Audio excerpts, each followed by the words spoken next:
maka dibelah oleh Trump dengan Board of Peace Dewan Perdamaian Gaza. Nah, negara-negara yang gabung itu kemudian berada di pihak Trump ya.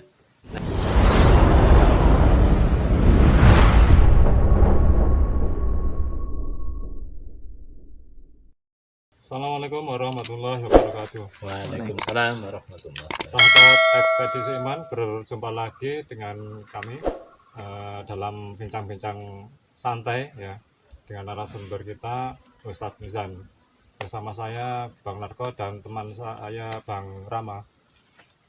Sahabat Ekspedisi Iman yang berbahagia, pada kesempatan kali ini kita akan menyoroti terkait dengan perdamaian Gaza yang baru-baru ini digagas oleh Presiden Amerika Trump.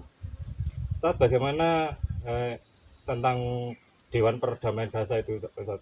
Apa yang dinamakan dengan Dewan Perdamaian Gaza itu, Ustaz? Ya. Sahabat Ekspedisi Iman, jadi Presiden Amerika Donald Trump ini baru-baru ini di bulan Januari 2026 ini menginisiasi terbentuknya Dewan Perdamaian Gaza.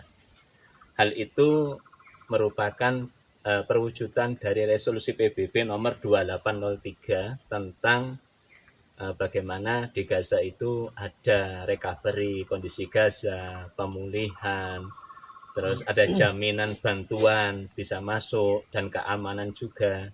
Nah, maka ditetapkan dalam resolusi 2803 ada pasukan keamanan internasional yang menjamin keamanan Gaza di bawah sebuah lembaga yang dibentuk.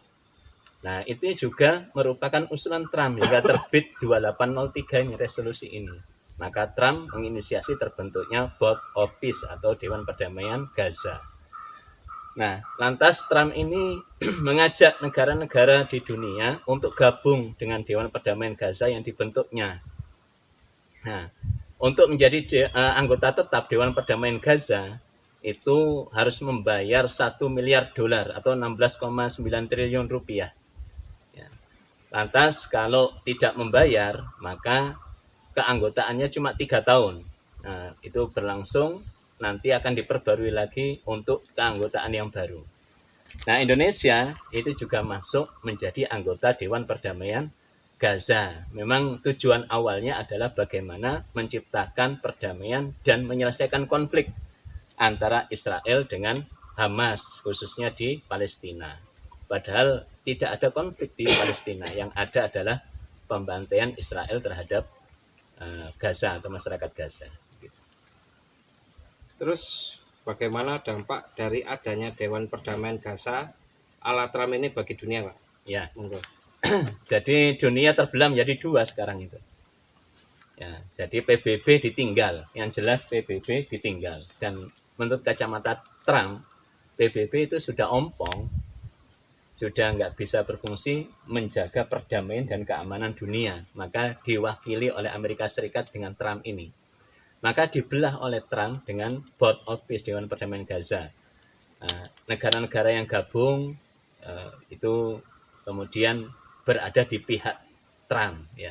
Nah, beberapa negara yang menolak untuk gabung seperti Kanada, Inggris, Prancis, kemudian Norwegia, Ukraina, Slovenia itu nggak mau gabung. Dan beberapa negara NATO itu juga nggak mau gabung dengan Dewan Perdamaian Gaza ala Trump. Berarti Trump ini ingin menunjukkan bahwa Amerika Serikat itu lebih berkuasa dibandingkan PBB. Bahkan klaimnya dalam waktu 9 bulan itu bisa menyelesaikan beberapa konflik. Seperti konflik antara Israel Hamas yang ada Dewan Perdamaian Gaza, munculnya resolusi 2803. Ada konflik antara Rusia dengan Ukraina, itu kan. Kemudian konflik Thailand dengan tetangganya itu. Kemudian Taiwan dengan Cina. Padahal konflik-konflik itu tidak permanen kalau dilihat itu. Jadi hanya sebatas ya panas-panas, angin-angin. Ya, istilahnya apa? Masih dalam pembicaraan.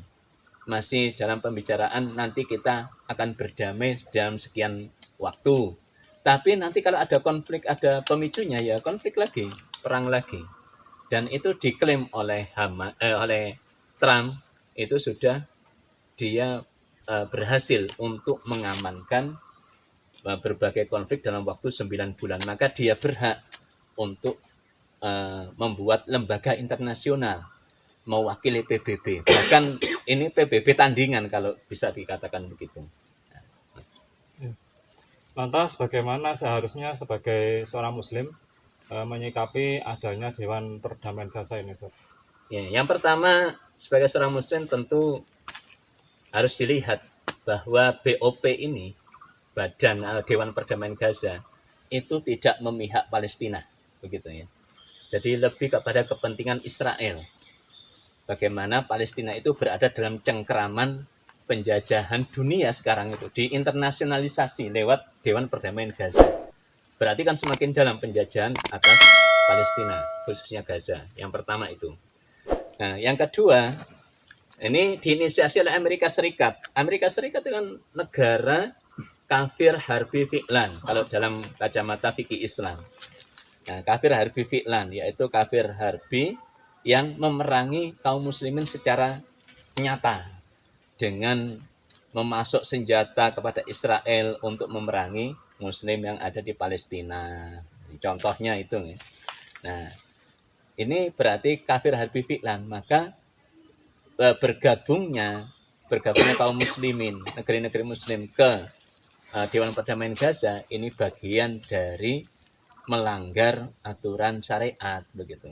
Kafir harbi fi'lan itu harus dihadapi bukan dengan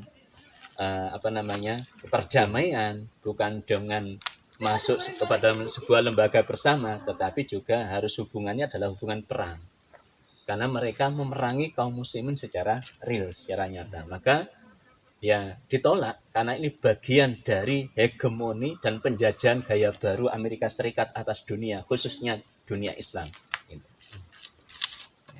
Ya, jazakallah, Ustaz. Demikian bincang-bincang nyantai kita bersama Ustadz Misan. Tetap ikuti ekspedisi iman kita untuk tema-tema yang berikutnya. Assalamualaikum warahmatullahi wabarakatuh. Waalaikumsalam.